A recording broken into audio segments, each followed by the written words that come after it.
Everybody.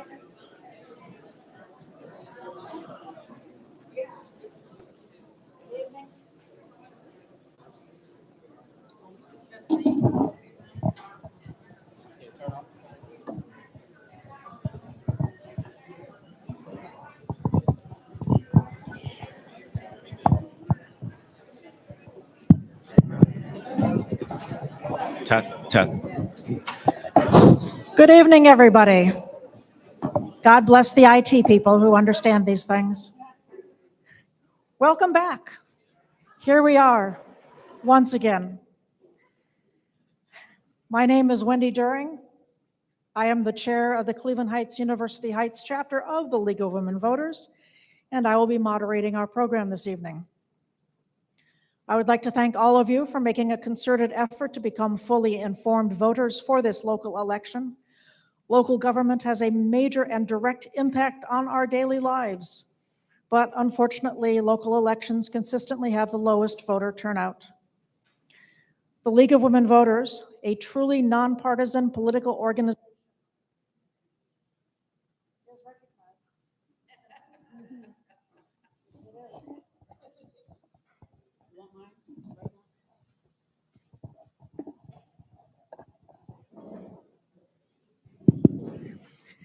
It's okay. Thank you. The League of Women Voters, a truly nonpartisan political organization, is recognized for its impartiality and respected role promoting informed and active participation in government and advocating for good government policies. You have no idea how hard we work to remain nonpartisan.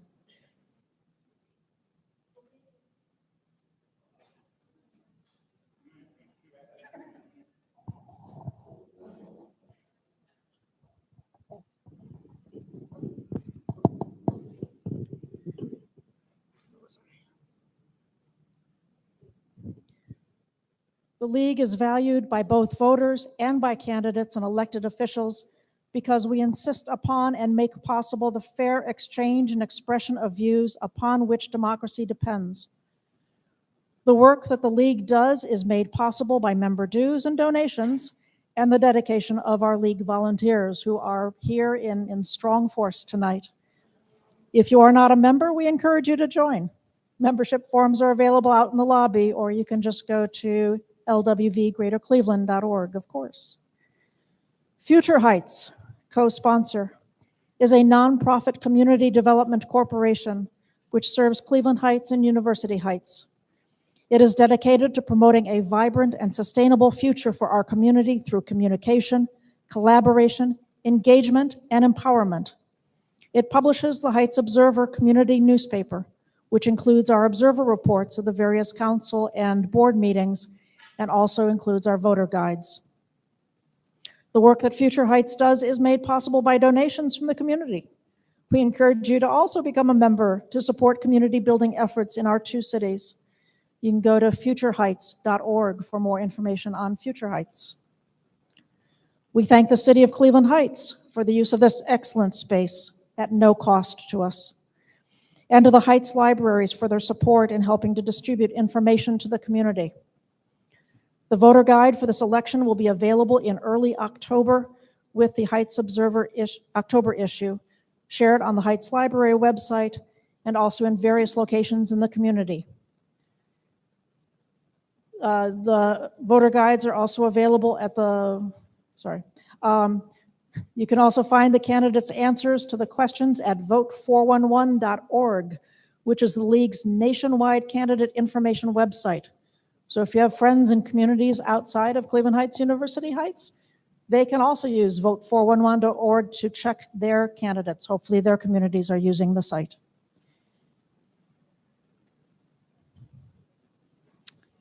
And I would like to note that the information in the voter guide is specifically written as it was submitted by the candidates. We in fact carefully proofread the final text to ensure that we have made no changes inadvertently in compiling the guide. The text is as it was submitted. And finally, a recording of tonight's forum will be available soon at the League's YouTube page, along with the recordings of our other forums for this election. I never thought the League would have a YouTube page. Before we begin tonight's forum, the rules, of course. We ask candidates and their supporters to refrain from wearing partisan items such as campaign buttons inside the room. Campaign materials may be placed on the literature table outside in the lobby. This is a forum to hear and question the candidates. It is not a debate between opposing candidates. Each candidate must appear in person. You have success. Each candidate will have 2 minutes for an opening statement and 2 minutes for a closing statement after a question and answer session. Time limits will be strictly enforced. Our timer will give candidates a 30 or a 15-second warning and a signal when their time has ended. Only written questions will be accepted. We do not take questions or comments from the floor. Please raise your hand to receive a card on which to write your question or to turn in a card. You can also email your questions to heights@lwvgreatercleveland.org. The mailbox is being monitored even as we speak. And I will tell you, we always get more questions than we could get to. The mayoral primary forum, we received 150 questions. And I asked 16 or 17, I think, out of 150. So we do as many as we can.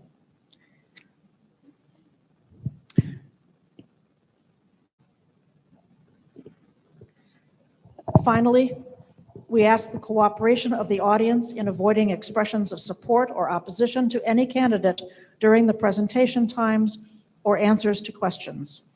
This only takes time away from the candidates, and time is precious this evening.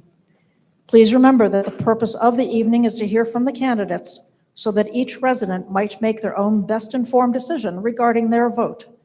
Anyone creating a disturbance will be asked to leave. To quote Thomas Jefferson, as always, information is the currency of democracy. May you all be made wealthy by your presence here tonight.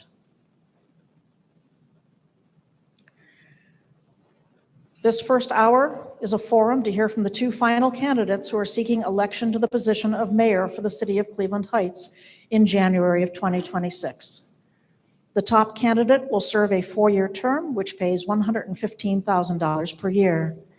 The mayor serves as the chief executive of the city, overseeing all departments and divisions of city government. The mayor will also serve as the director of public safety. The 2 finalists are Jim Petrus and Davita Russell. Audience, please remember to raise your hand if you want to submit a question. The candidates have drawn lots to determine their speaking order. Ms. Russell will go first. Well, good evening. And I would like to thank the League of Women Voters for this forum this evening and my colleague Jim Petrus for being here as well. My name is Davita Russell, and I am running for the candidate of mayor. I've been living in Cleveland Heights for 50 years. I married here. I raised my children here. They all went through the Cleveland Heights School District. I rented here, and I purchased my home here. But you know somewhat about me already. But let me tell you something that people have been asking me as I've been knocking on doors. What have you done in your 6 years on council? So let me give you a little bit of what I've done since I've been on council. Most people have been talking about the Noble area in chatter, on Facebook, everywhere. So let me tell you what I did. I actually allocated $5 million to the Noble Taylor area and $1 million for all of the businesses in Cleveland Heights. Who swims? Legislation around the pool. Legislation for what? No? Yes, for the lifeguards. That was legislation I created. Those are a few things I want you to know and remember when you look at me. Look at the things I have done within this community regarding legislation for the 6 years, almost 6 years I've been on council. Out of those 6 years, I have served almost 2 years as your council vice president. So I want you all to pay attention, listen closely, and we're gonna have a good time as Councilman Petrus and myself answer your questions. Thank you. Thank you. Mr. Petrus, please withhold your applause. Thank you, Wendy, and thank you to the League of Women Voters for hosting tonight's forum. And on a personal note, thank you for giving each of us our own microphone this time. It's much easier than having to pass it around. My name is Jim Petrus. I'm a member of the Cleveland Heights City Council, and I'm running to become mayor to deliver the services that residents expect and deserve, and to push our city forward at a time when too many residents feel that the city is stagnant. I work in IT as a project director. In this role, I bring together groups of people every day to solve challenging and complex problems. I earned my MBA from Case Western's Weatherhead School of Management and hold professional development certificates in a number of areas like emotional intelligence. I am out in our community every day. I'm looking at problematic properties, and I'm trying to resolve issues that residents bring to my attention. But despite working hard on City Council, council member can only do so much. Council can legislate all at once, but the mayor is the one who is ultimately responsible for getting things done. After being elected, I'll focus on our city's finances so that we have a strong foundation. I'll improve our city services. That means fixing potholes and resurfacing streets, ensuring timely removal of bulk trash and brown paper bags from tree lawns, and upgrading our parks, pools, and this community center so families have great places to gather. And I'll bring City Hall into the 21st century by digitizing processes like the building permit process. I'm proud to have earned the support of a majority of both our City Council and School Board, along with endorsements from other local leaders like the Mayor and Council President of South Euclid, and from organizations like the Ohio Environmental Council Action Fund and Moms Demand Action. Thank you for taking time to join us here in person or over YouTube. Look forward to answering your questions tonight, and I'm happy to stay after as long as anyone would like. Thank you. Thank you. The question asking protocol will be a little easier here since there are only two of you. So I will try to just go back and forth for who gets to answer first. So starting with Ms. Russell. Since you are currently a city council member, if you are elected mayor, how would you manage to work collaboratively with the legislative branch, with the council, while also ensuring a proper separation of branches? Thank you for the question. Being on city council and being elected in 2019, I had the opportunity to work 2 years under the old form of government, where I saw exactly how that form of government should work. And being on council and being prohibited from talking to directors and being able to engage with staff because we need to be able to do our work, I would open the doors of city council and the mayor's administration so that council can do their work efficiently. I would also have the separation of the administration where council understands they cannot direct the staff, and we would honor that. But I also would like to have a liaison between council and the administration so that we could have, robust information flowing between the council and the administration. Because if the mayor is not there, the city has to always continue to run. If your mayor is lobbying and trying to get different types of funding, then the city must continue to move on. Thank you. Mr. Petrus. Everyone runs for a reason. There's something that every person wants to accomplish. And so I'd want to sit down with each of the council members and understand their goals for the city. And in the city of Shaker Heights, for example, every 2 years they have a planning process where their mayor and city council members sit down and talk about shared goals so that they are all rowing in the same direction. That's something that I'd love to do here in this city so that there's a good collaborative relationship between the mayor and city council members. Thank you. I failed to mention, I believe, that the question answering time is 1 minute per question. Also, for those of you who are waiting anxiously for your question about the schools to be asked, we will be asking those questions at the school board meeting next Thursday. The mayor and the city do not control the schools. The schools are run by the school board. So those questions will be passed on to the school board forum. So thank you.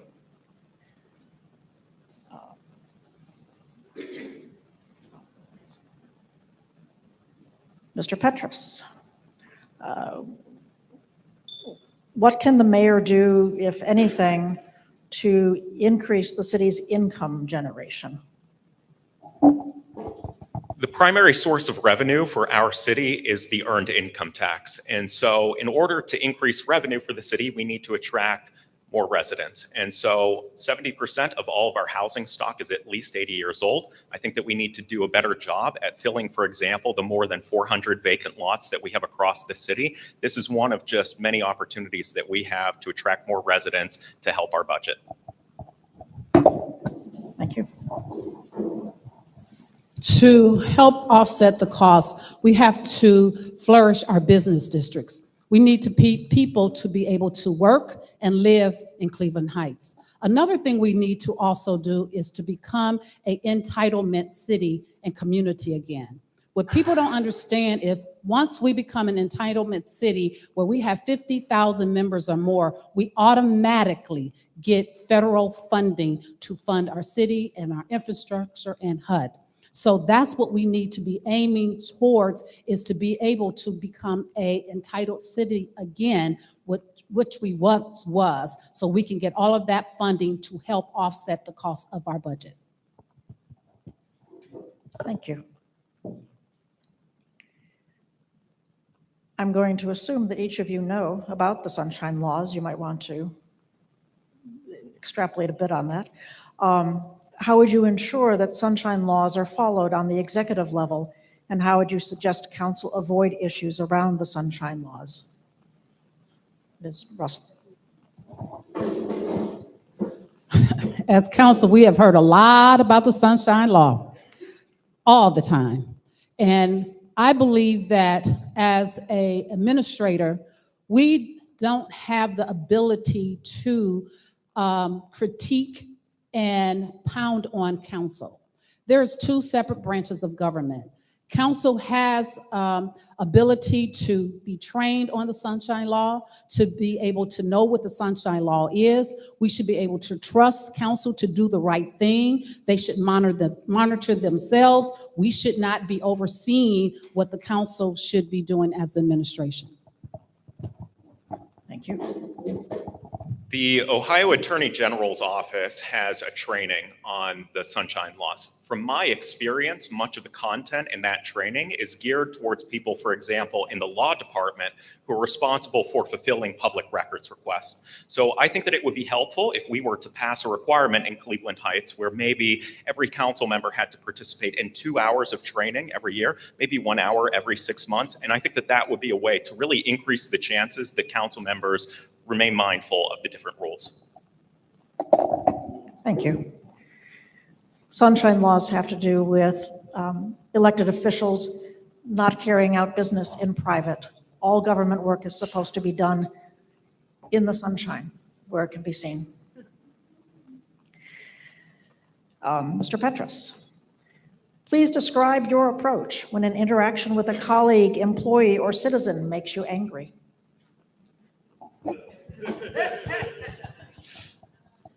Well, I think that it starts with making sure that I correctly understood what they were saying. So maybe it's the case that I didn't hear them correctly. So I'd want to clarify if I am in fact hearing them correctly, and maybe not react in the moment, maybe hold on to that.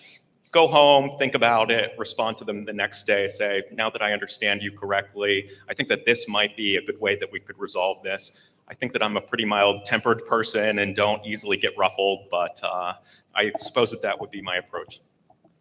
Thank you. Well, being a labor leader, that happens a lot.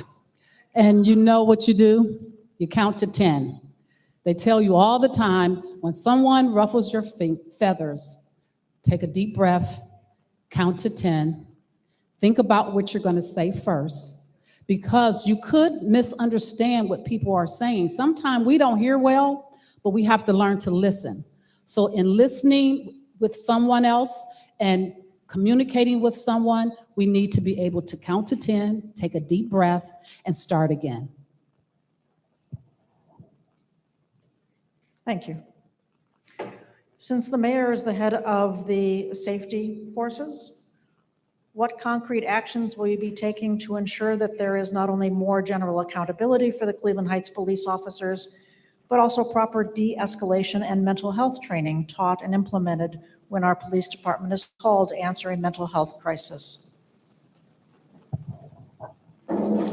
Well, we've had a lot of these issues recently, and we need to make sure that our police are trained around mental health issues. We need to make sure that we utilize the Metro Health Division of mental health in different hospitals to make sure they have that training, so that when they're going out and when they're going out into the community, that they are able to call the direct department that they need to make sure that the mental health issues do not lean over into the actual issues that's happening in the community.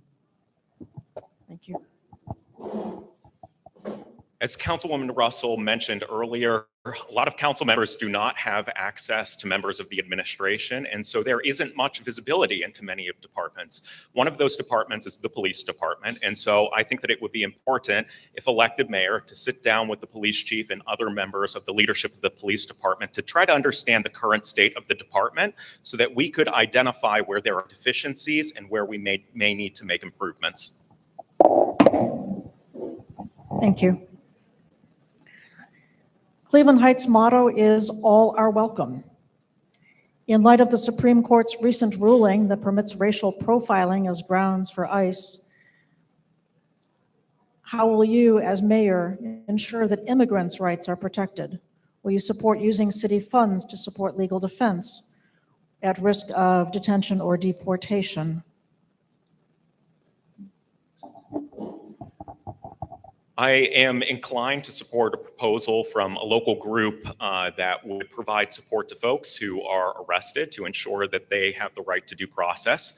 I would also want to see what rules currently exist and where we might be able to codify something. So it could be the case that a particular policy is merely just a policy, and maybe it could be strengthened by making it codified.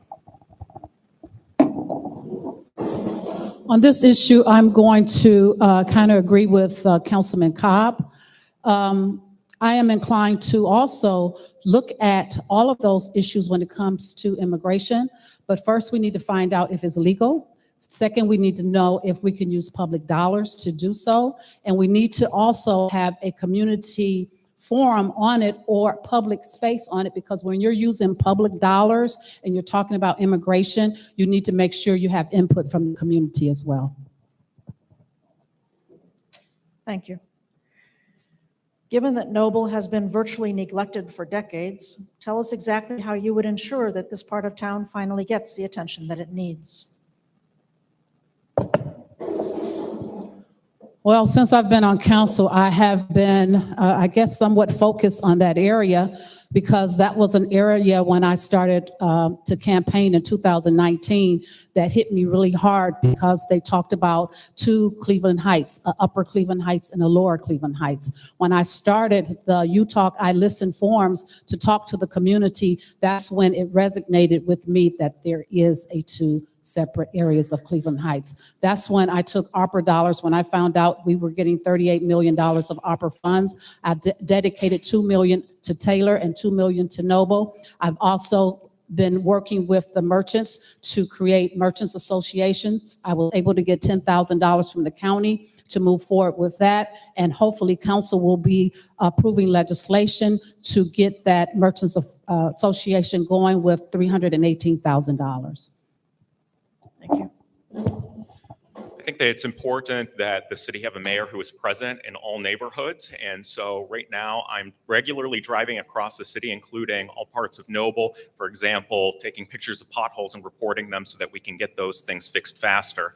I also think that it's important that we have a city leadership who is willing to fight for the Noble neighborhood, who is willing to go out there and try to fill the vacant storefronts, who is willing to go out and try to fight for city money for a grocery store, for a pharmacy, for sit-down restaurants, but also listen to the residents. There could be other things that are of need that I do not already know, so I will continue to be present in the city, hear from the residents, and fight for those additional things that they may want. And in a related question, as mayor, how would you deal with nuisance commercial and residential properties along Noble Road? So one of the things that a lot of people may have heard me talk about is that today in the city of Cleveland Heights, if you are an absentee landlord and you have health and safety violations, you can still get your occupancy permit renewed. I think that that is ridiculous. I think that if you have health and safety violations, that is our leverage to get you to clean up your property. So that is the most important thing that I think that we should be doing to address some of these nuisances. And I agree with you there. With the vacant businesses, and I would love to create legislation in all business districts where every 10 years we actually do a moderate update on all business fronts, so that all of the business fronts in every business district are actually beautified, and then assess that cost to the owner of the property so that the taxpayer is not paying that. Well, we find that in the Noble area and some of the Taylor areas and some of the in Coventry area, a lot of the businesses can't afford to fix up their properties or do anything for our properties. So if we had legislation and every 10 years we rotate around each business district to uplift that and beautify it, so people, when they come in, they are welcoming, and assess that to the the property owners, then we have a upstanding and beautiful community in every business district. Thank you. The city of Cleveland Heights consists of many rather separate, diverse communities. What, as mayor, would you do to try to bring these communities together to have them more reflected in the city itself?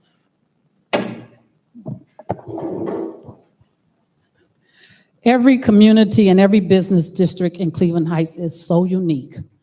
Every district wants something different. If you talk to Coventry, they don't want what Noble want. If you talk to Noble, they don't want what Lee Road want. If you talk to Lee Road, they don't want what Fairmont wants. Every business district is unique in its own way. But what we have to do is make sure that we have different amenities in different sides of town that actually brings people from one side of town to another side of town. So we have to talk with the business owners who own those private properties, help them bring in new businesses that will attract people to go from one side of town to another side of town and bring the community together. Thank you. I think that it's important that we have a mayor who is present in the communities and who is listening to all the different neighborhoods. But in addition to having attractions such as restaurants and other things that could be destinations for people, I think that we should continue to have city-sponsored events that could bring community members together. We have some that are at Kane Park. It would be great if we had one on Noble Road, for example. It would be great if we had an annual event on South Taylor. Those are opportunities for people to come together, meet one another, and realize that we are one community.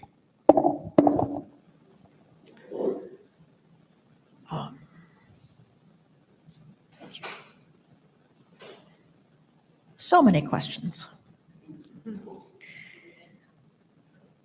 Many citizens are dismayed by city properties, such as the dairy lot and vacant lots that are often unsightly. What are your plans to address inspections and maintenance of city properties and vacant lots?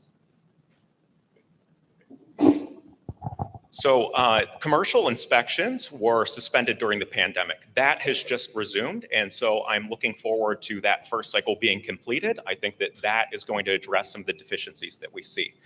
I'm sorry, Wendy, could you, public properties as well. We are not Central Ohio. We do not have a bunch of farmland, and so we have to be very intentional about the space that we do have. One of the parcels that we have is colloquially known as the Mayfield Triangle. Today, we have a salt dome and a dump there. Those are things that we need to be intentional about trying to relocate so that we could free up that space and develop it. We also need to be very intentional on the same topic of being intentional. We need to be thoughtful about severance because we, like I said, don't have a bunch of vacant property, but that is a really good opportunity and we need to be purposeful about that. Well, when you talked about the dairy, I actually brought to the administration that the brownfield money to help tear down that dairy. Senator Sandra Williams was the first person who told me about the brownfield money. And so I told the administration that we had an opportunity to tear down that piece of property. If you don't know, actually that property housed our police department in doing their exercise, which was very dangerous. And I was actually able to pull them out and have them relocated into City Hall. So those are things we need to do. One thing we should definitely do, we should clean up our own properties, because if we can fine you for not taking care of your properties, then we should be an example of making sure that all city property is beautiful at all times. That is on administration. What qualities would you be looking for in a city administrator? First of all, I want to be a mayor that we have a shared vision, because I'm tired of the tunnel vision. I think we as a community need to be able to come together and put together a vision of Cleveland Heights. As a city administrator, I'm looking for someone who has the expertise in running a government. I want someone who has the expertise of knowing that you, the residents, come first. I want a person who has the expertise in understanding and respecting our employees. I want someone who's good in finance, someone who understands how the city operates, who is compassionate about our city, and who wants to make our city a destination city. Our first city administrator was here for just 1 year and then left. Our second city administrator, Danny Williams, who I'm very grateful to have the support of, was also here for just 1 year before he left. Mr. Dan Horrigan was here for just 3 months before leaving. We need to get this right. And so I think part of this is making sure that the city administrator has an opportunity to talk with the staff members and also with council members so that they're aware of what they're getting into. With regard to specific skill sets that I'd like to see, obviously someone who has knowledge of local government and also experience getting things done. We have so many pressing issues. We need someone who is able to get things done. Thank you. So although the schools are run by the Board of Education, the city and the schools do interact. They are a collaborative entity. So how can the city and the schools work together better as a more collaborative unit? Firstly, we need to have a relationship with the school district. If you talk with the superintendent, she says that she hasn't talked with the mayor in a long time. I look forward to having a partnership with both the superintendent and the members of the school district. While it is managed by the superintendent and the school board, there are things that we are doing. So for example, we have provided funding to after-school programs.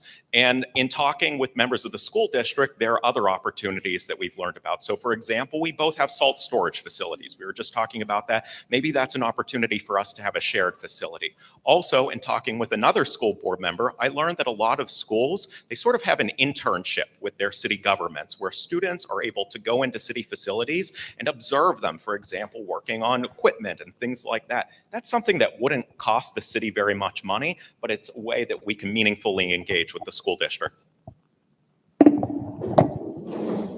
Schools, my thing. So I have a relationship with the superintendent already. I have a relationship with all of the staff in Cleveland Heights School District as being their union president.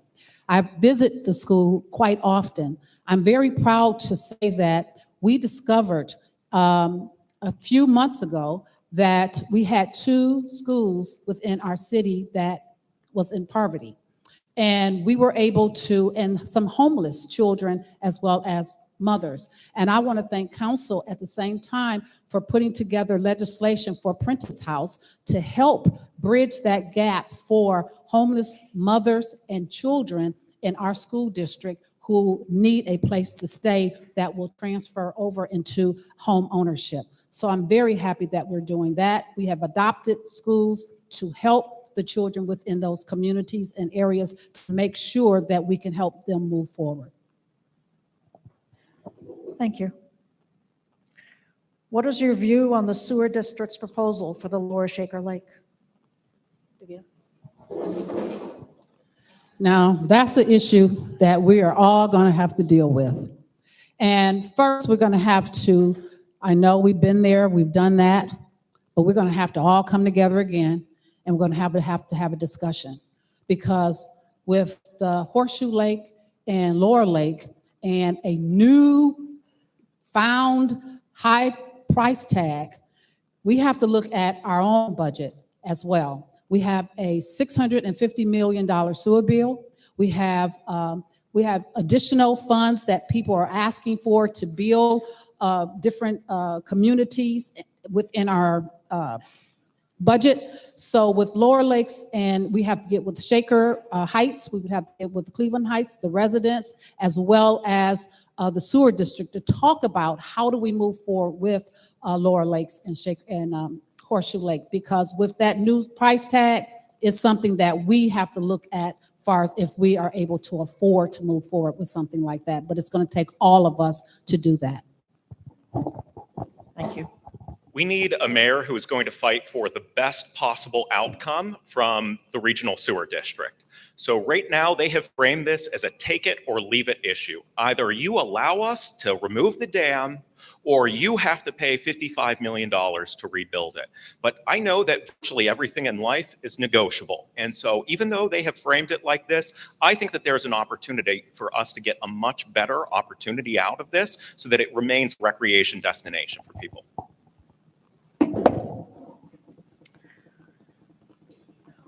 What are the responsibilities of the mayor to make sure the city has the equipment that it needs and that the equipment is fully operational to perform city services? For example, recently for months, only 2 garbage trucks were working. Does Cleveland Heights have enough snowplows? So obviously that is critically important. One of the things that I learned during our recent budget process was that we have no long-term capital plan here in the city of Cleveland Heights. We have a budget of $105 million, and we just sort of lurch from crisis to crisis. So at the end of the year, we are told that we need to come up with $1.2 million for a new fire truck. The lifespans of things like police cars and fire trucks are very predictable. And so organizations have capital plans so that they know, for example, 3 years from now, we're going to have to replace 10 new police cars, something like that. And that's something that is critically important to making sure that we have the equipment to deliver the city services that the residents expect and deserve. You know, we've been talking about our foundation of our city. And one thing that I regret, and I hate that we took $38 million and we did not spend it wisely. Because if you have $38 million and it's a one-time shot, what do? You repair, you fix, and you bring in new vehicles to make this city run properly. What we should have been doing is purchasing all types of vehicles, all type of leaf pickup trucks, all type of ambulance trucks, all type of police cars, to make sure that our infrastructure was in place to run and survive the next 5 years. We needed a rotation of taking out old equipment and putting in new equipment. And I just want to say, I dated around Shaker Lakes. That was my first date with my husband, and we went there every Sunday to walk around Shaker Lakes.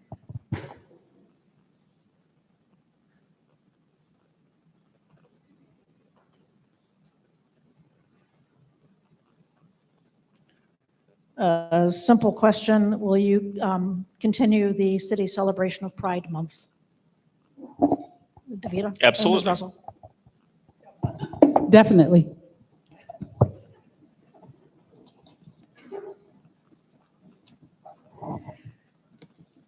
As mayor, would you have supported the recent proposed Livable Neighborhoods initiative, which proposed legislation that would allow religious organizations to purchase and convert single-family homes into places of worship?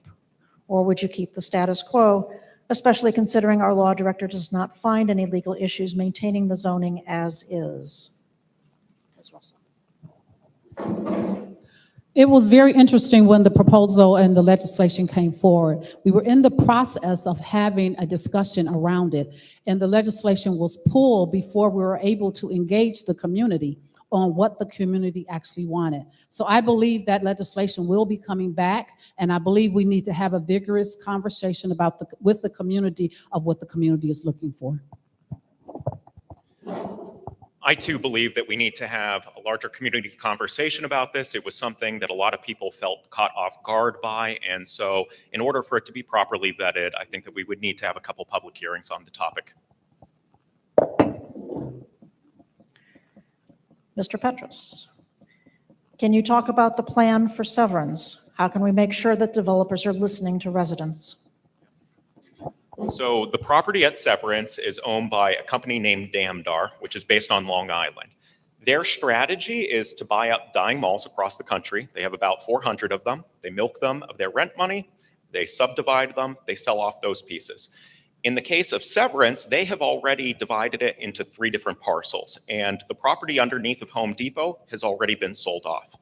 I have been worried that they may sell off other parcels, which would make redevelopment more difficult.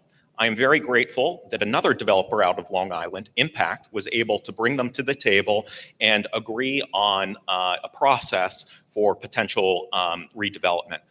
The issue here is that we need a mayor who is advocating for the things that we want to see there, because at the end of the day, they're going to go back to Long Island and we're going to have to live with whatever is there. So if we want to see a large community park, we need a mayor who's going to advocate for that. If we want to see retail, we need a mayor who's going to advocate for that. Whatever those things might be, we need someone who is going to be advocating on behalf of the city. Severance is a diamond in the rough, and we need to make sure that Severance is redeveloped and do everything we can as a city to make sure that happens. Even that means going to the owners ourselves and speaking and talking with them. I remember bowling at Severance. I remember shopping at Severance. I remember what Severance looked like, the very first enclosed mall in forever.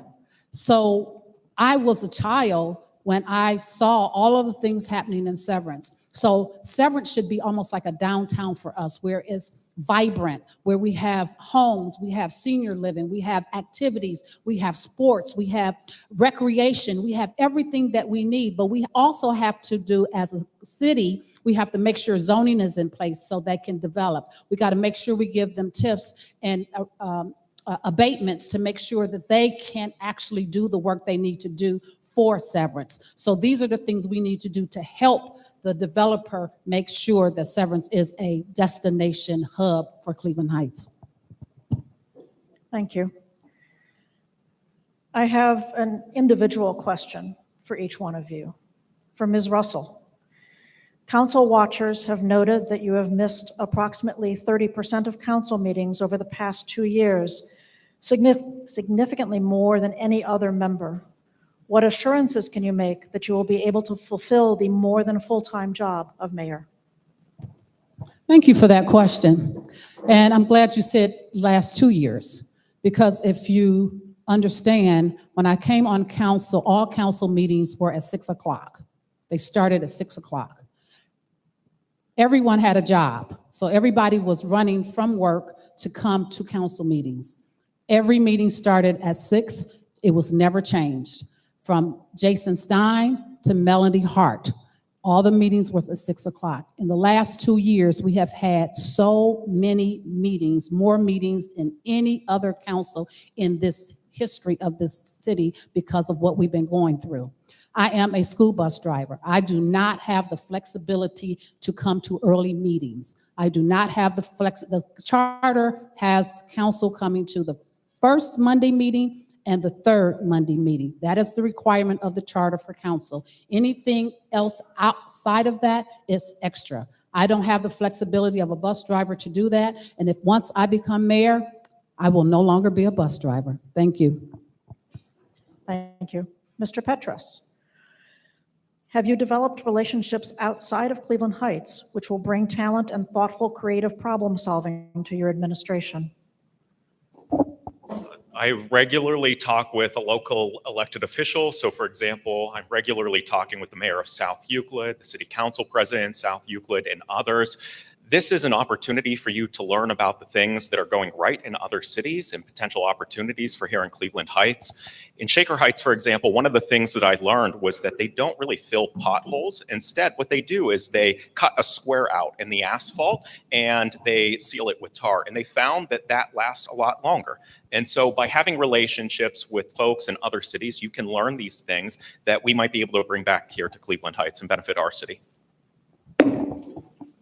Thank you. And one quick final question, which pertains to the next hour. Do you support the amended charter and its inclusion on the November ballot? Please explain why or why not.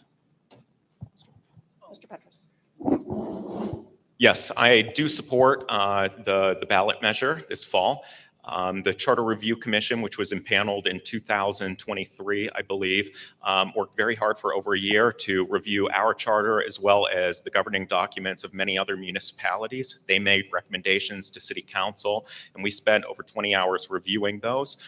When concerns were brought up by council members, I think that we all worked in good faith to make sure that we are addressing those concerns, and I feel comfortable with the recommendations that are going to be sent to the voters. Thank you. I've been very clear on the charter amendments.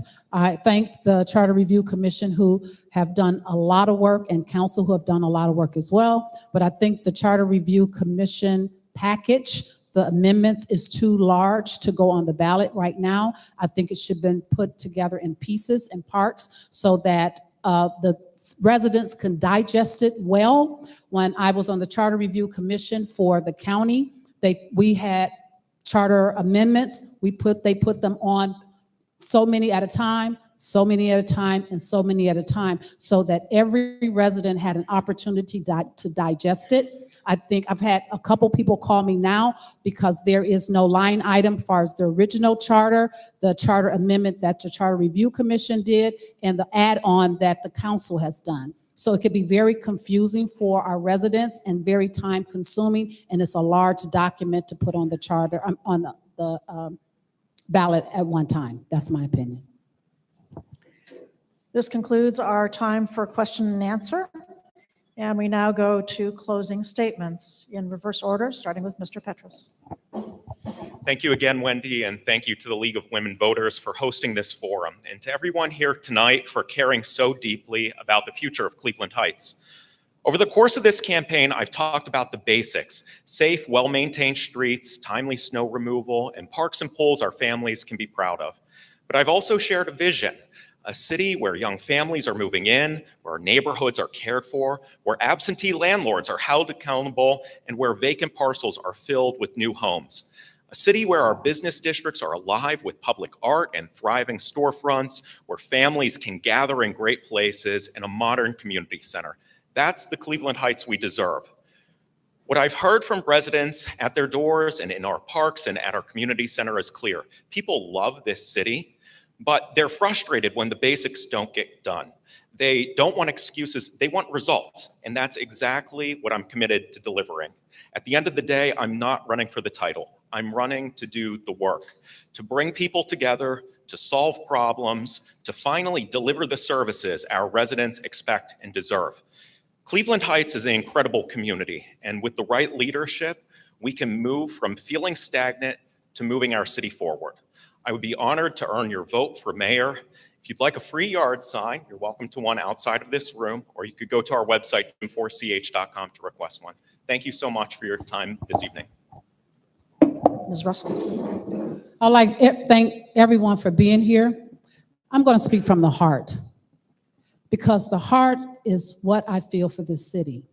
For being here 50 years and understanding what Cleveland Heights used to be, I know it. To see what Cleveland Heights is today, I know it. To see what Cleveland Heights could be in the future, I feel it. What we are looking for and what you are looking for is the same thing I'm looking for as a resident. That's great services. That's a beautification of our city. That's infrastructure. That's community togetherness. That's unity in our community, to where we stop the hate, where we stop the violence, where we come together as one community. We need to have a community where families thrive, where we can bring in new families to be a part of our community. Because if we can get new families and build to be a unique destination city, we will win. We will be the suburb that everyone looks to. We will be the suburb that everyone comes to. We will be the suburb that thrives in this city. We need to come together. We need to heal. We need to move our city forward in a unique way. And I feel that I am uniquely qualified because I am a blue-collar worker. I know what it is to give respect to workers. I am a teacher. I know how to create a plan and move it forward. I am a CEO. I know what it is to write grants and manage budgets. I am a labor leader. I know how to lead from the bottom up and bring everybody to the table to create results. I am asking for your vote for November 4th as the mayor of Cleveland Heights. Everyone knows I've made it public. They stole a lot of my yard signs. I don't know who, but yard signs are coming. So if you are interested in a yard sign, please email me at russell4mayor@gmail.com, and we will make sure we deliver it to your home. Thank you so very much. This concludes our time for the Cleveland Heights mayoral race. I thank everyone for your attention. I thank Mr. Petras and Ms. Russell for coming. Please do not leave. We will begin the forum to discuss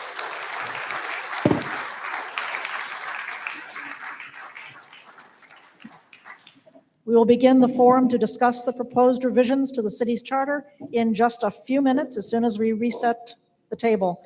Final reminders, get your voter's guide from the October Heights Observer or the Heights Library website or on Vote 411. And there will be a forum here next Thursday at 6 o'clock for the candidates for school board. Show up again. Thank you.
People, please take their seat.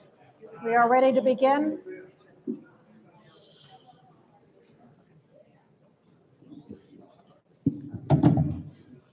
Welcome once again.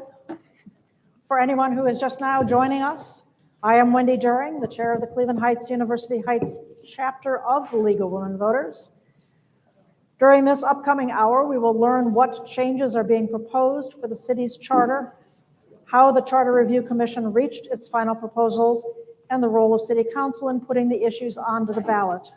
We will also hear reasons both supporting and opposing passage of this proposal. I note that the actual ballot, what you see when you go to vote, contains just a single issue saying that you accept or reject the charter amendments, the charter revisions in their entirety. You will not be voting on each proposed change. A description of the proposal will be included in the voter guide along with pro and con statements. A handout should have been distributed to all of you with the details of the revisions. If you have not received a handout, please raise your hand.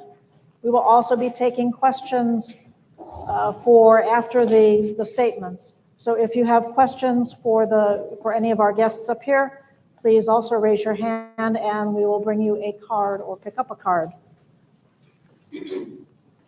Joining us this evening are Linda Strejewski, the chair of the Charter Review Commission, who will present an overview of the process and the proposed changes. We will then hear from Council Member Gail Larson, who will present the Council's process and reason for their vote in support of the changes. Guy Thelian and Drew Herzig, who also served on the commission, will then present the pro and con viewpoints.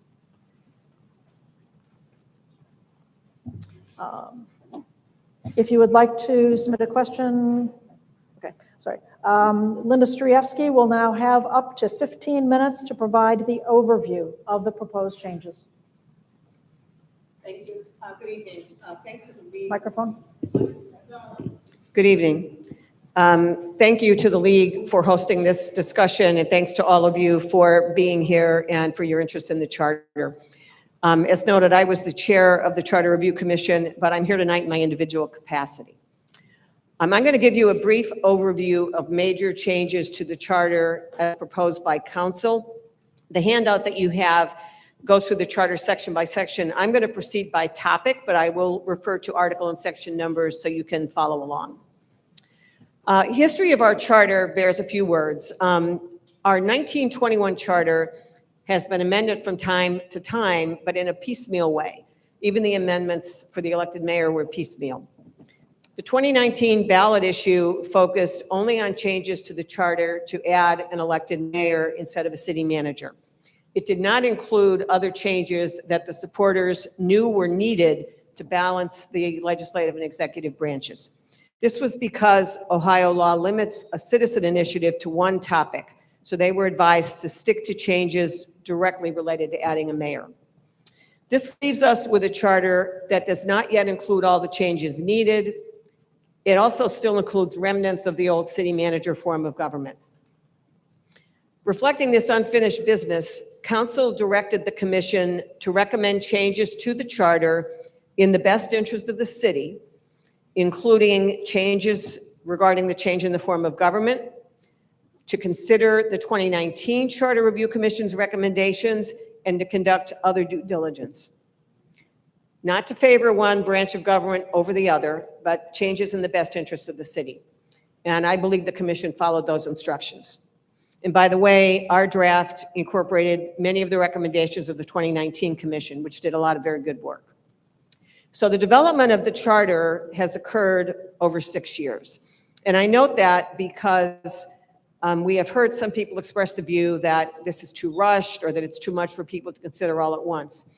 I would suggest to you that the summary that we were given tonight, which is a very excellent 6.5-page summary, is very helpful to help you understand the changes, and the cross-references in it can help you to find the full information in the Charter if you want to look at the full draft.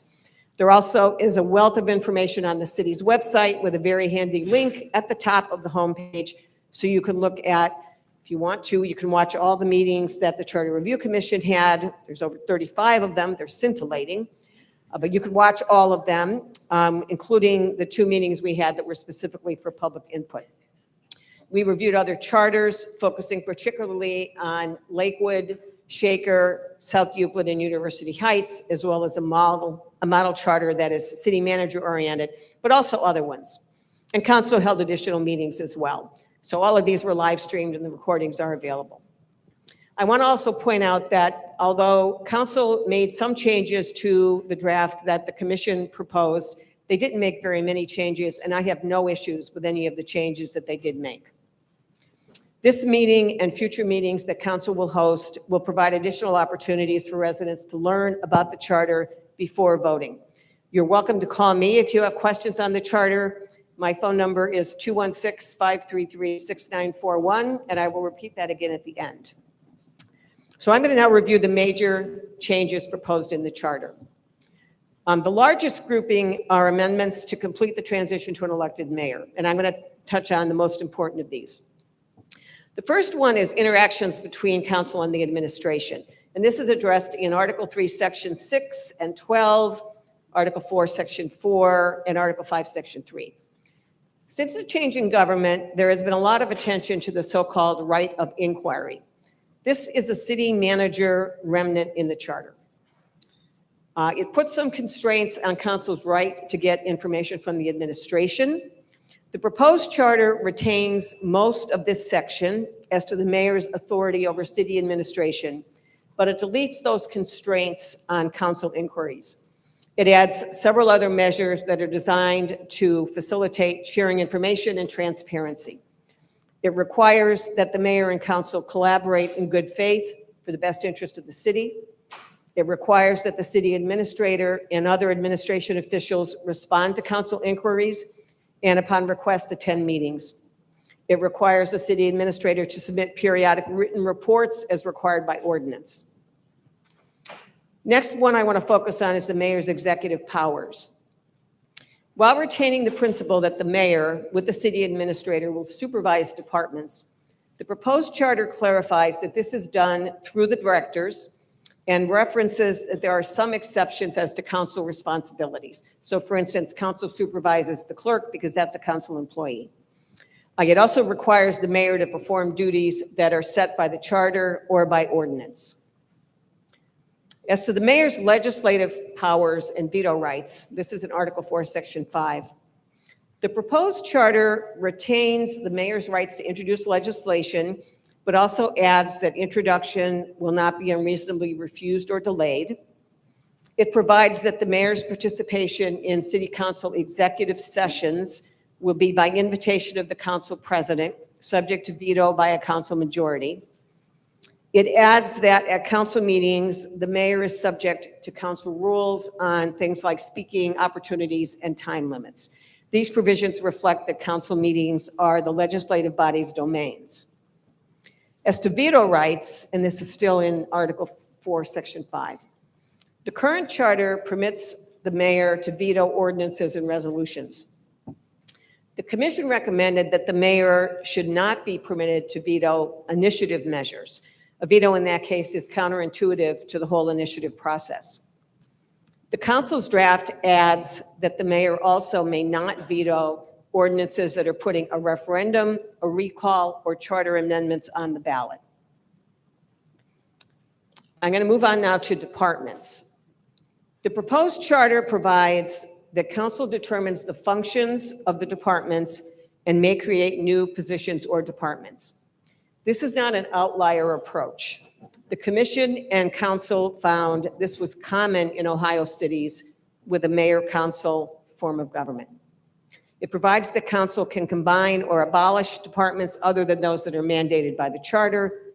The mandated departments are law, finance, planning, public safety, public works, community services, parks and rec, and HR. Human resources is new to that list. We currently don't have a mandated HR department. We clearly need one. As to directors, Article 5, Section 2 of the proposed charter retains the mayor's right to appoint directors. It also retains council's right to approve the directors of law, finance, and planning, and it adds to that list the directors of human resources and public works. It retains the mayor's right to remove a director, except that removal of the director of law or finance is subject to council's approval. Again, not an outlier approach. If you look at other charters with an elected mayor, they have variations on this theme as to who approves what and when a removal requires council approval. Next topic is filling vacancies. This is in Article 3, Section 4, Article 4, Section 7. Any fans here of filling vacancies? We've had a lot of experience with this in recent years, and we now will be filling a mayoral vacancy and a city council vacancy. You remember that the voters approved a change a few years ago to set a deadline for council appointments to fill vacancies on council. It was a good idea. The proposed charter extends that deadline a little to go from 45 days to 60 days to allow a little more time for council to vet applicants. Elected officials thought that the timeline for an election following an appointment was a little too tight. We have had 2 times in recent years when a person was appointed and had to then deal with an election in the same calendar year. Obviously, there are balancing considerations here. Do you put the seat on the ballot as soon as possible, or do you allow a little additional time before an election? The proposed charter provides for some more time to lapse before a seat is on the ballot for the unexpired term. As to mayoral vacancies, in Article 4, Section 7, the provision now in the charter has a line of succession and it has no deadlines. We know from our experience in Cleveland Heights, we need deadlines. Deadlines are a good thing. The proposed charter streamlines the succession and it adds deadlines. It also removes the requirement that the appointed mayor must be a current member of council. Moving on to finances and budget. This is Article 9. The proposed charter includes procedures for the development of the city's budget, based on the ones that were followed in 2023 to develop the budget for 2024. We heard from the administration and from council that they all liked that process. It worked. We should do it again. So that's what's put in the charter. The next topic is salary reviews for mayor and council. This is Article 3, Section 5. I want to emphasize that the whole notion of putting this provision in the charter as we're proposing it that was the idea of the Charter Review Commission. This did not come from elected officials or wannabe elected officials. Our current salaries are low compared to other cities. And if you look in the commission's report, there's some further information on this. The current charter permits salary adjustments for council every 2 years. There hasn't been a change made since 2002. In 2004. So 20 years seems like a long time to keep the salary at the same number. It's roughly $9,000, and the president of council gets paid 25% more because more work. I'm not going to say that 25% is adequate for the more work, but that's why there's a differential. The current charter doesn't have any provision for adjusting the salary of the mayor. It's just silent on that. So the proposed charter requires that council will determine the salary for the mayor and council every 4 years. They're not required to make any changes. They just have to look at it. And to help inform that, we provided that the Civil Service Commission would make recommendations, and there would be some objective criteria, which are in the proposed charter. So for instance, for council, it's that it's a part-time job. For the mayor, it's a full-time job. But there's some specific requirements. So council gets this report, gives it some data, and the council can then decide whether there's a change needed or not. Consistent with Ohio law, the proposed charter also says that no change in salary may take effect during the current term of the officials who vote for it. So council can't vote themselves a big salary increase and get it next week. That's not how it works. It doesn't become effective until the next term.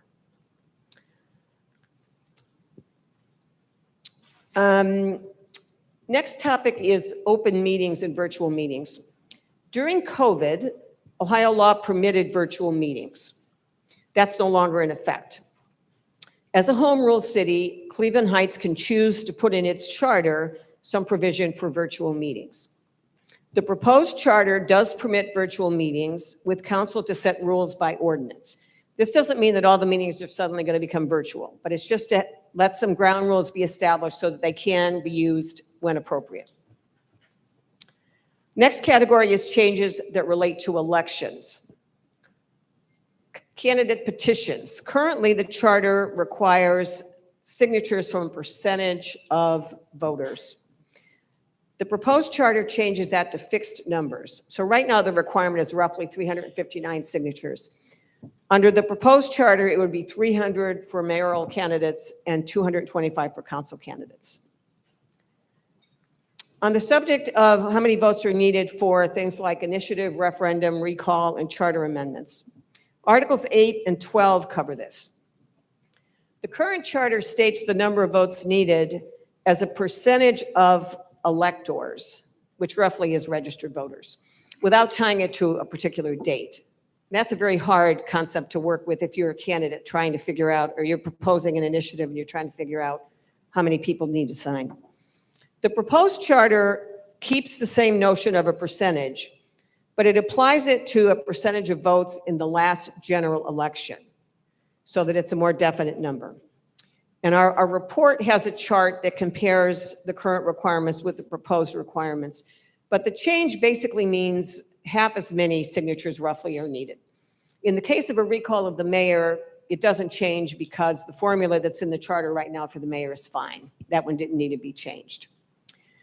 On ethics and training, we're modernizing that and suggesting that the city require a certain amount of training for council and the mayor.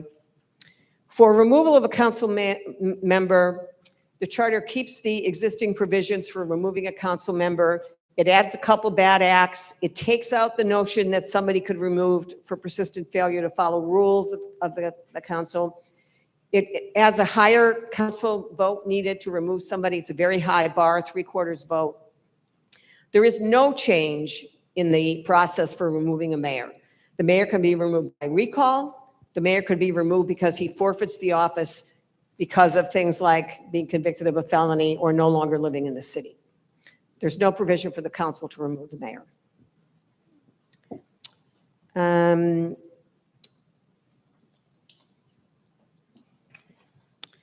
There's a couple changes made about charter review commissions to require them every 10 years and establish how many members they're going to have. One thing I want to mention that's not in the proposed charter amendment is ranked choice voting. The commission recommended it. Council decided to set that aside for further consideration at a future time and to have a more robust program of public education. Thank you for your attention. I appreciate this opportunity to talk to you. Again, my telephone number is 216-533-6941. Thank you. Member Larson, please speak on council's role. Thank you very much, Linda, for that and for the introduction, Wendy. Thank you all for being here this evening.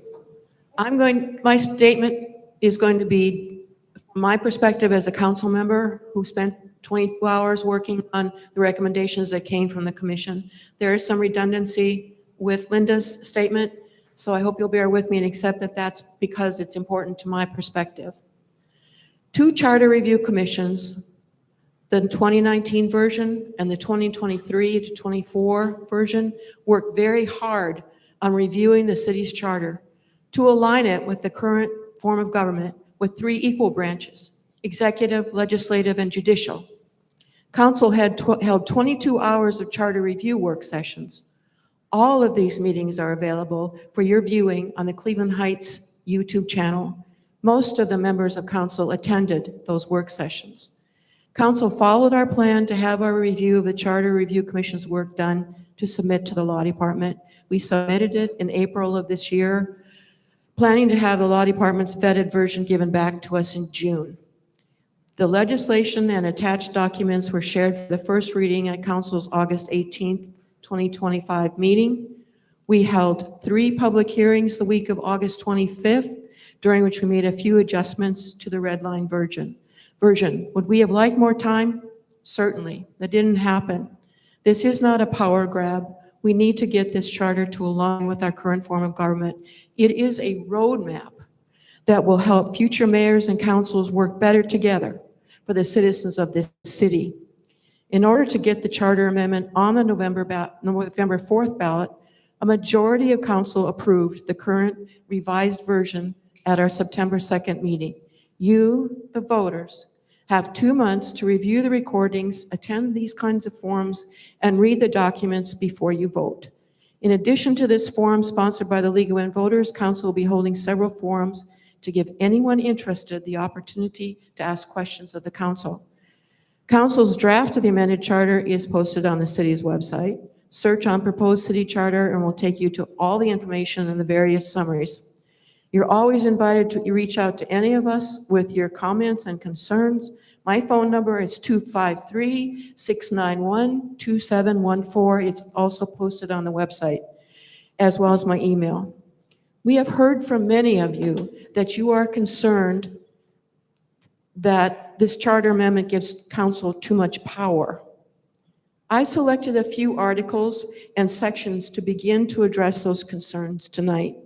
During the Q&A, I'm happy to respond to additional questions you have. I'll be referring to Law Director Hannah's summary to give you a sense of why the Charter Review Commission and council's own revisions were acceptable to those council members who attended council's charter review meetings. Copies of Director Hannah's summary are available at the check-in table, and that is also on the website in the section devoted to the charter review. Here's a list of the most obvious revised sections, and this is where the redundancy occurs. Director Hannah, in Article 3, Section 5, he spoke about compensation, and please remember that many have expressed concern, many of you, regarding council setting its own compensation. First, the Charter Commission statement that none of the current council members that were interviewed addressed any comments to their own compensation.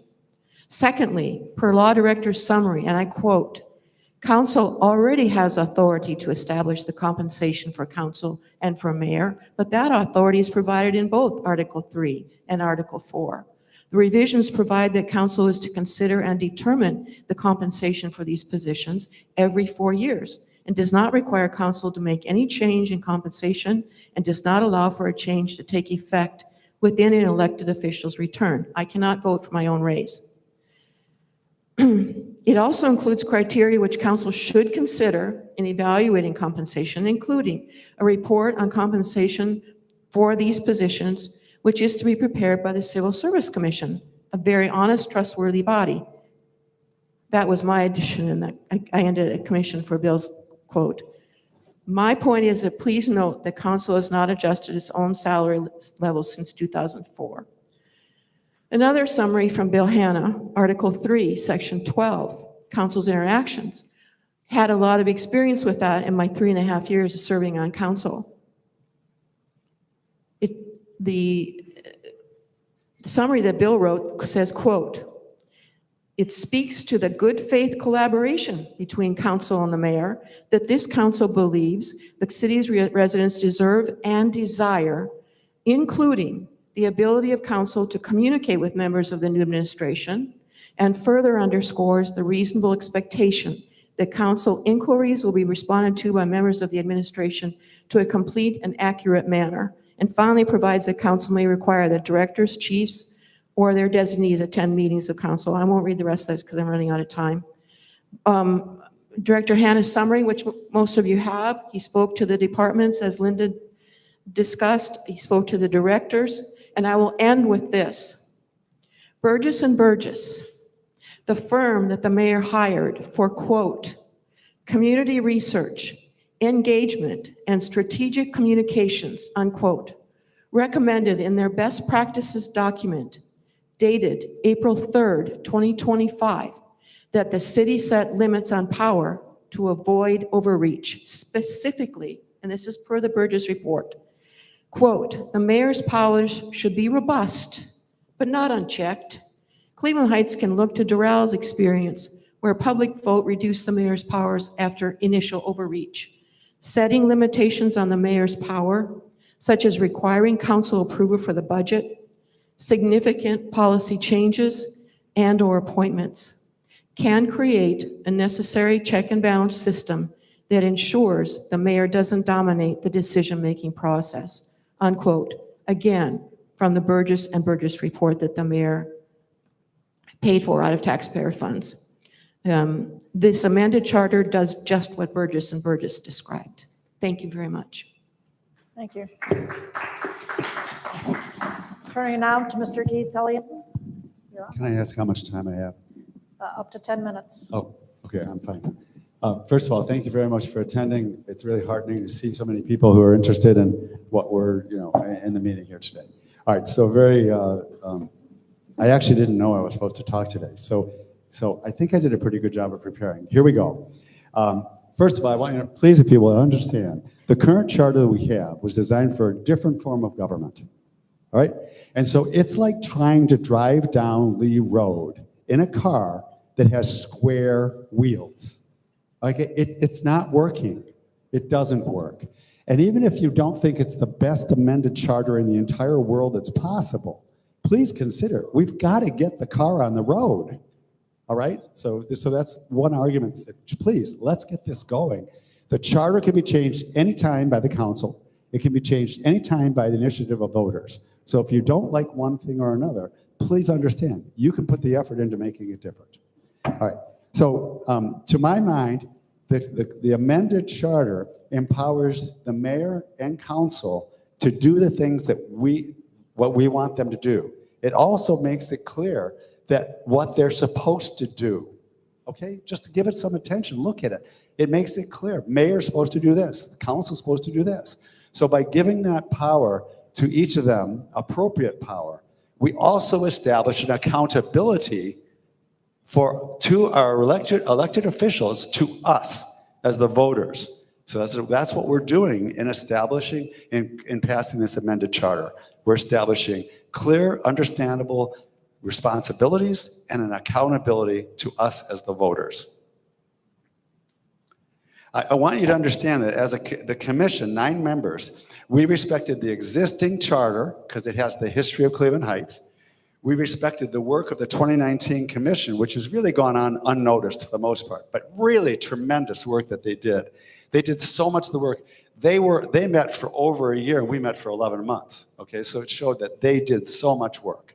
All right, and thirdly, we respected the charters of area cities that are similar to our own, all right, that are well run, and they have good government, and they have a history of good government. All right, so in particular, we looked at like Lakewood, Shaker Heights, and South Euclid, okay, which have done great jobs, all right? But we also had the help of the legal department. We had someone assigned to us who would go out and do research on up to 30 different cities in the Northeast Ohio and the area to tell us what they've done. So then we used our experience, our wisdom, if you allow me to claim it, our wisdom, to come up with recommendations. And we made those recommendations to council. And council looked at those, considered what they know in their wisdom and their experience, and said, this is what we should have as our amended charter in the city of Cleveland Heights. It's not the end of the world. It's not the last. It's what we need to get on the road with wheels that roll. Okay, so if you go to the website, if you go to the city website, there is actually a link at the top of the city website that takes you to the page that has all these materials concerning the amended charter. Okay, so you don't have to search very hard. It's right there. It's at the front page. What they call it, home page, whatever. Okay, so I want you to know that I'm really, really interested in seeing this pass. Okay, those of you who know me know that I've been involved in a few things lately, but this is one thing that's really important to me. So if you want to talk to me or you have any questions, my email address is my name, no punctuation, all right, my name, here it is, all right, at yahoo.com. All right, so please write me if you have any questions, you want to contact me. I'm also available to talk to you. Just tell me you want to talk to me, and I'll connect with you. Give me your phone number, or if you can. And with that, I'm finished. Thank you very much for hearing me. Thank you very much. Music. Mr. Drew Herzig. Yes, thank you. My name is Drew Herzig. I want to thank the League of Women Voters for putting on tonight's event and for providing on request sign language interpretation. I think that is critical because one of the reasons I got involved with the Charter Review Commission is access to the democratic process is fundamental to a democracy. I hope we can all agree on that. And I wanted to see a charter that provided as much access as possible. Foundational to democracy is freedom of choice.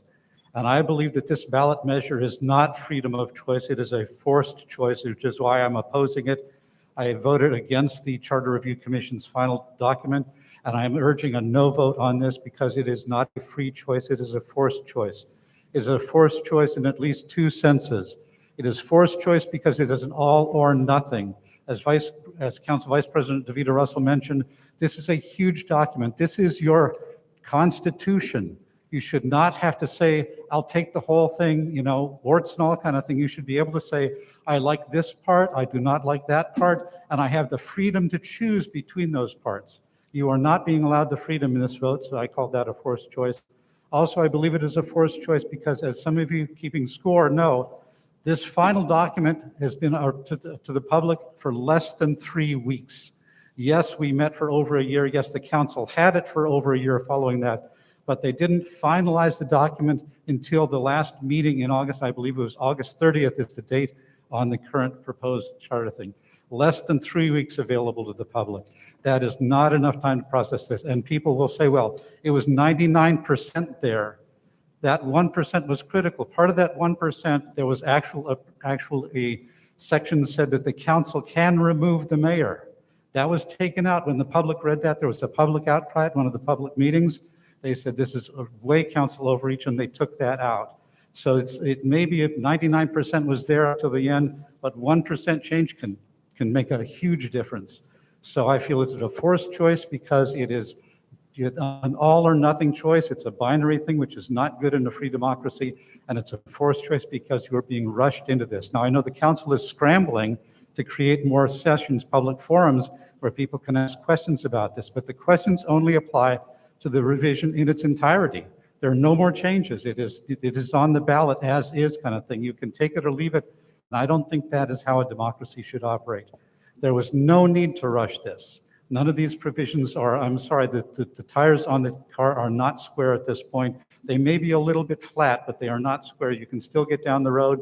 And now that we know how to cut out a square around a pothole and replace it with asphalt, I think it's going to be pretty cool going forward kind of thing. So there was no need to rush this through, absolutely no need. And I feel that this shows an agenda, the fact that we are being told you must get this on the November ballot and you must vote it now kind of thing. What's behind that urgency? I think people should really slow down and take some thought. And if you go to some of the open sessions, then ask that question, what is the hurry kind of thing? So I'm voting no. I don't want to get down into the weeds too much, but I do want to make one point here. The summary that you were given, it's a decent summary, but boy, the devil is in the details. You're going to have to go home and read all 41 pages or whatever it is of the original document, because the summary says, for those following along at home, page 5, up at the top, G, section 7, absence and vacancy. Revisions establish a mechanism for determining when a mayor is absent or inaccessible or unable to perform the duties of the position. That's what it says in the summary. In the actual charter, section 7, absence and vacancy.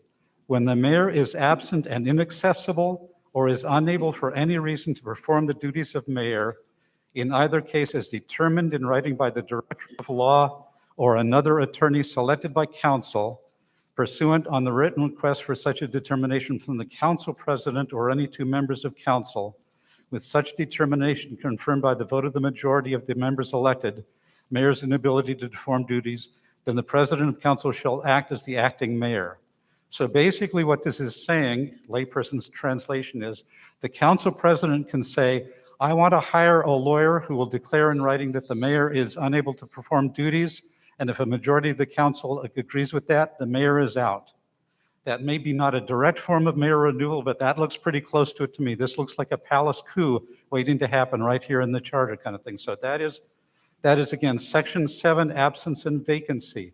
I would suggest you read that because it says that the council president or two council members can request the law director or another lawyer hired by the council to determine in writing that the mayor is unable to perform his duties. There's no criteria for that. Just you get a lawyer to say so in writing and the mayor is out. This is what's in the charter. The summary says revisions establish a mechanism for determining when a mayor is absent or inaccessible or unable to perform the duties of the position. When you read the charter, you find out it's basically you get a lawyer, he says the mayor is unable to perform duties, and the council can vote the mayor out. This is the sort of detail that you are given less than 2 months to assimilate and make a kind of informed decision on. I really think this is not a free choice. This is a forced choice. It is forced binary, and it is forced rush through kind of thing. So I will not take any more time. I'm definitely urging a no vote on the charter on the November ballot. Thank you.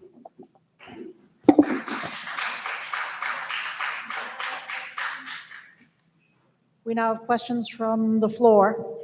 And it's not absolutely clear to me who questions should go to. So I'm going to do open questions. We've received 2 questions asking for the document to be posted, which is a clear comparison of old to new. What is posted on the website? Does that include the tracking changes?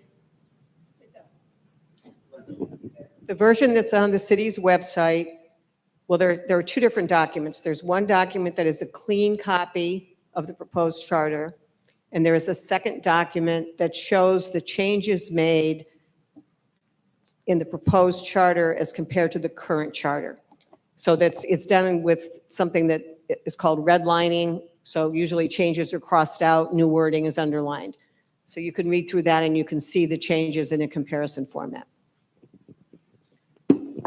Can I just offer, when you do see it, please don't get dismayed by a lot of red, because a lot of the red there just says that they moved one content area, content from one area to another area. So it generates a lot of red, but it really doesn't it doesn't mean a huge change in some cases, okay? Don't get red line shock. Thank you. Can you also clarify why this is being pushed through on a single issue? Could I address the previous question, please? I felt it was answered, but okay. Yeah. Some of the requests are for a document that shows the current charter, the proposed revisions from the Charter Review Commission, and the City Council's revisions, all in one document, because there is some divergence between what the Charter Review Commission proposed, which included ranked choice voting, we should talk about that, and what the council is proposing. And people would like to see those 2 different versions because they want to see where the Charter Review Commission suggestions were adopted or not adopted. And they can only see that if the Charter Review Commission's revisions, the current council revisions, and the state charter as it now stands are accessible in one document. Ms. Strefsky. I would respectfully suggest that that would be a document that would be impossible to understand. You can do a series of compares. You could do the Charter Review Commission compared to the current charter, which is already available on the website.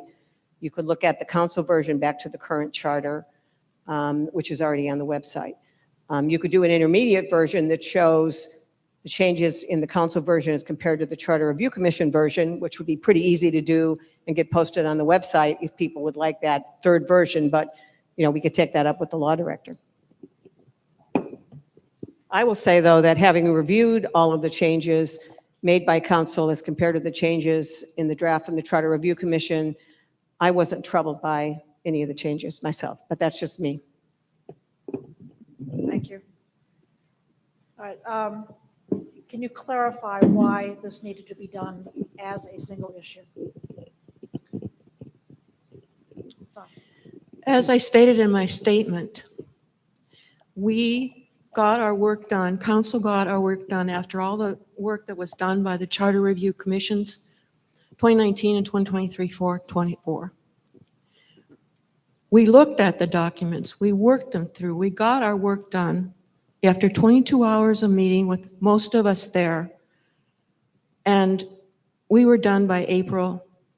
We handed it over to the law department who had to vet it. This was an extremely important step in this process. The law department vetted it and handed it to us August 18th. Was always our intention from the beginning we started this work to get this on the November ballot, because this current charter does not align with the mayor-council form of government. It does not. And to put this document out there is what I'm comfortable with right now. And if there are things that need to be modified, we can modify them. The question's also been asked, why don't we do it in sections? If you've worked and read this charter and read it carefully, the sections interact with each other. Even Director Hanna's summary, and Linda's summary will list several articles and sections. It interacts with itself. It's a living document in that regard. And so we were not allowed to introduce pieces of it when we voted on CEM, when we voted for a mayor, because it's a single issue ballot. This is a single issue ballot, and I'm very, very comfortable offering it as a single issue ballot for all of you to take a look at. And again, if you want to ask me questions, feel free to call me. Thank you. Thank you.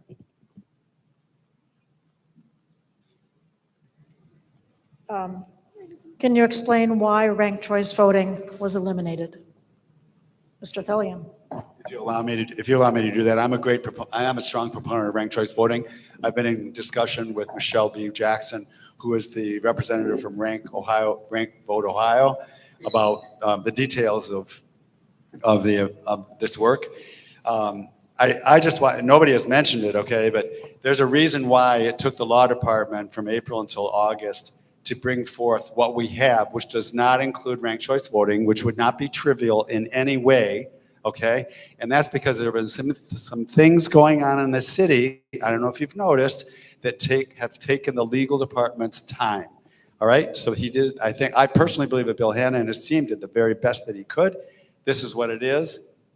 Wish it could be better, okay? But ranked choice voting, as Michelle B. Jackson says, is number one, delaying it until May, which is the intention at this point in time, delaying the consideration of the ranked choice voting provisions until May, the May election, all right, does not significantly impact the timing of its adoption in the city of Cleveland Heights. And this is because it has to be approved at many different levels, including the state and in the county and the Board of Elections.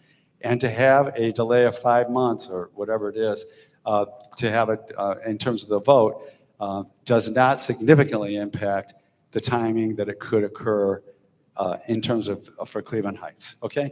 Among other things there is the fact that the people who have gotten ranked choice voting approval issues up to the state level have not gotten the greatest attention from our Secretary of State. I don't know why, but for whatever reason they haven't. So I'm just trying to say that I think the law department did everything they possibly could. They could not include ranked choice voting. It was just overwhelmed. It was already almost overwhelming. Number one. Number two, the impact is not, there's no significant impact on our ability to bring it to Cleveland Heights. Thank you. Mr. Herzig. Yes, thank you. A couple things, and I think we should have maybe responses because I know we're running short of time. So with ranked choice voting, why did the Charter Review Commission recommend adding that to the ballot kind of thing? Why did the City Council initially have a majority of people saying, yes, let's put this before the voters kind of thing until it hit the law department? The rank the vote people are dying to do public education. They came to our meetings and they said, this is their job. They know how to explain ranked choice voting. They are just chomping at the bit to get this out there kind of thing. So it's not as if this council would have the burden of educating the public. Rank the vote people were just absolutely dying to come and inform people how the ranked choice voting works.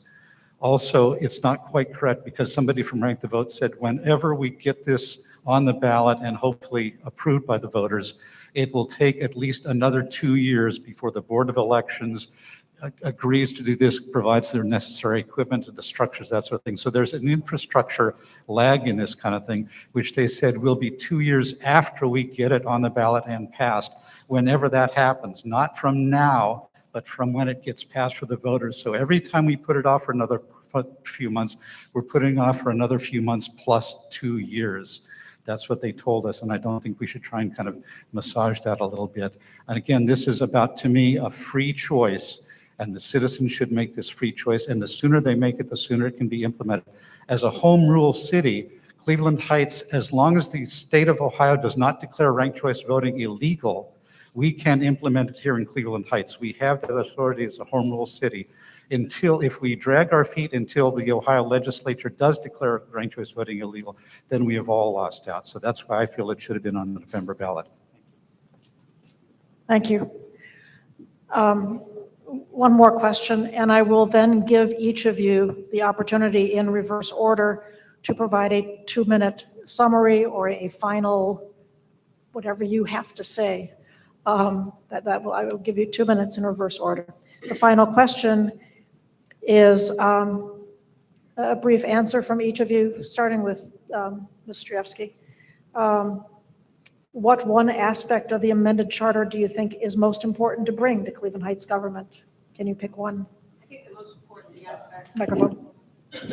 I think the most important aspect are the provisions that fill in the gaps on the balance of powers between the legislative and the executive branches.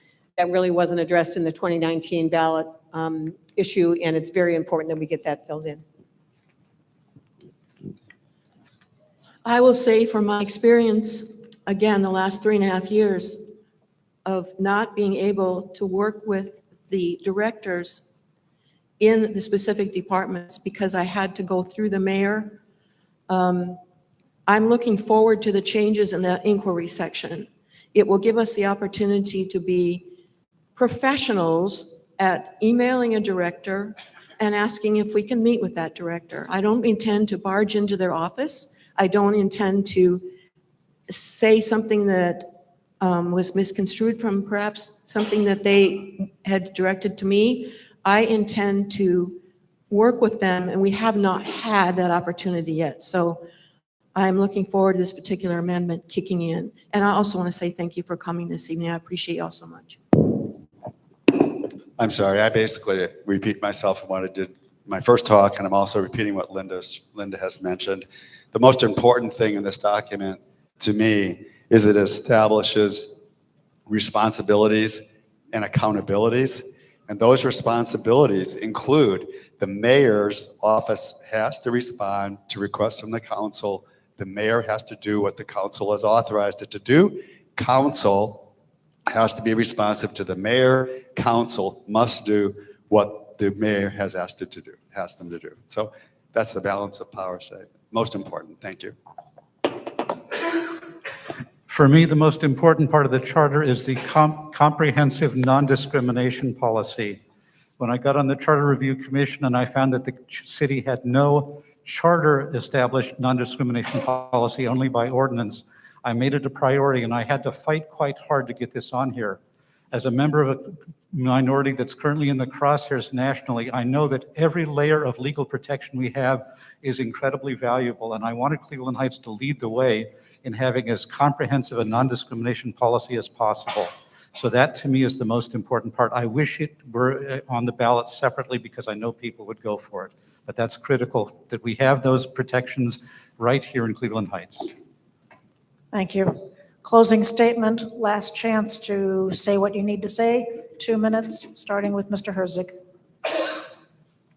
Again, to me, the essence of democracy is free choice, and I believe this is not a free choice being offered the voters of Cleveland Heights. I believe it is a forced choice in a number of ways, and in a sense, a false choice, because unless you sit down and read all 41 pages and probably have a lawyer near you to interpret some of this, you are not going to understand. They talk about checks and balances.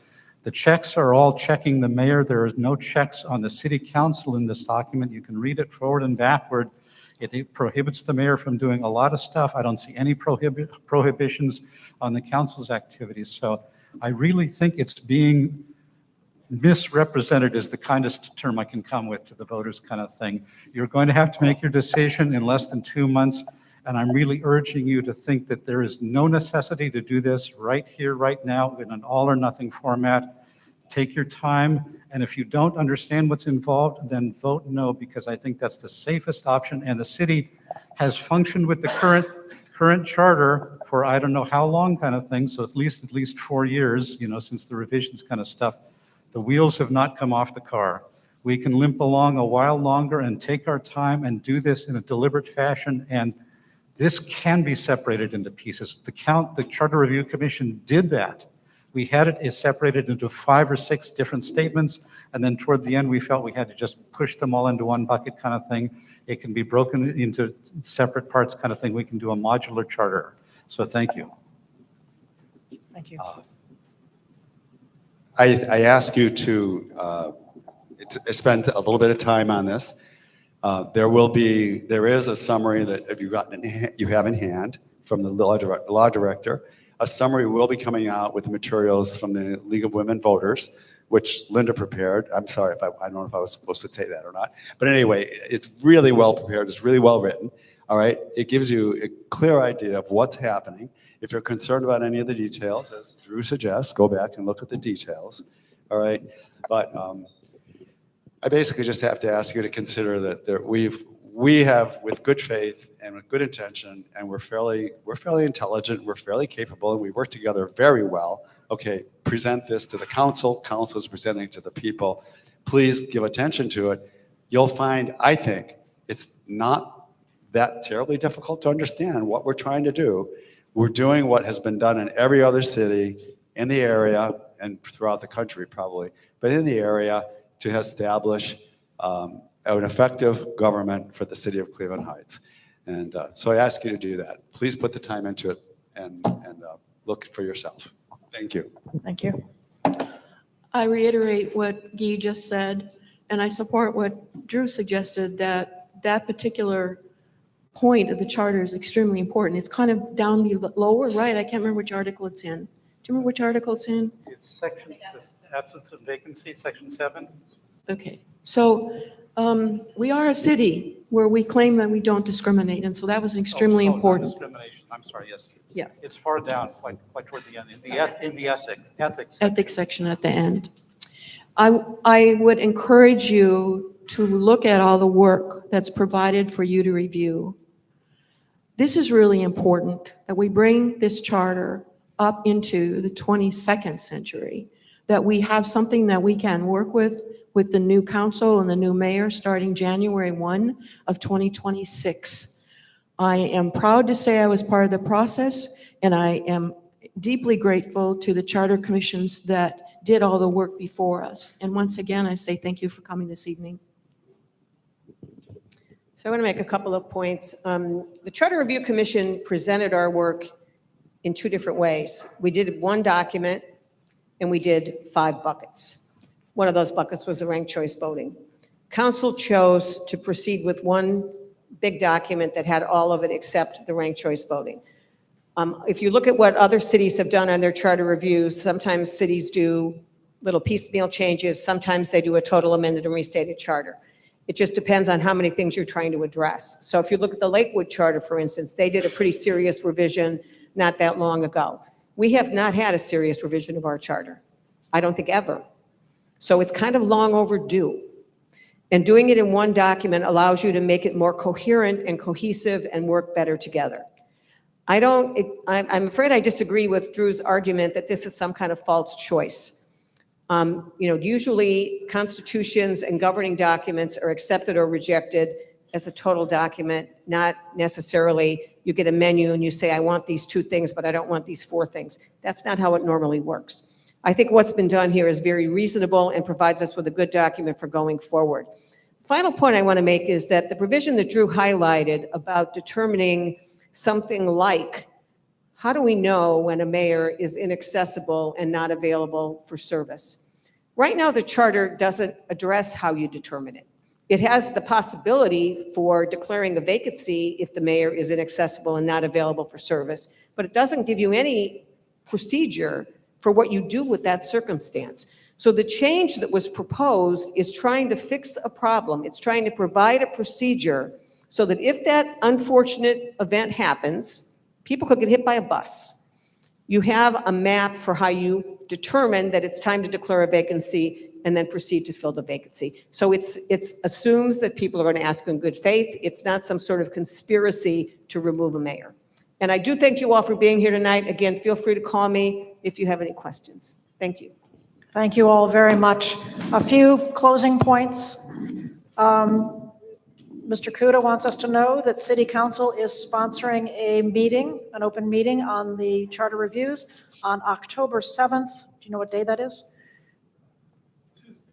Tuesday, October 7th, 6:30 p.m. at the Noble Library, making use of the Noble neighborhood and that fabulous new library that they have.